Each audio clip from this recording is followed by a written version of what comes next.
Kaya mga tol, mag-i-e-bike kami. Yan, e-bike. E-bike. Sama ko anak ko, bibili kami pandesal dun sa may gitna ng pantok yan. Kuya, hi! Hi! Say hi! Yan, e-bike. So tara, let's go. Bili tayo pandesal. Kakwento ko lang kanina. Yung anak ko ayaw gumising.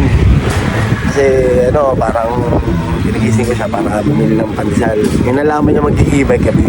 Tontuwa, nagising agad. Biglang bangon. Biglang bangon na yun. Biglang bangon ng baby ko. Yes. Biglang bumangon. Yan, palabas na tayo ng gate. Medyo umihina. Kailangan na magpedal. Ayan o. Kailangan na magpedal. At yun, nakalabas na tayo ng gate. Tara, doon pa tayo. Medyo malayo-layo pa tayo. Meron kasi kaming binibila na pandesal, mga 1-2 kilometro ata yung layo mula sa bahay namin. Pero sulit naman kasi masarap talaga yung niya, yung tinapay niya.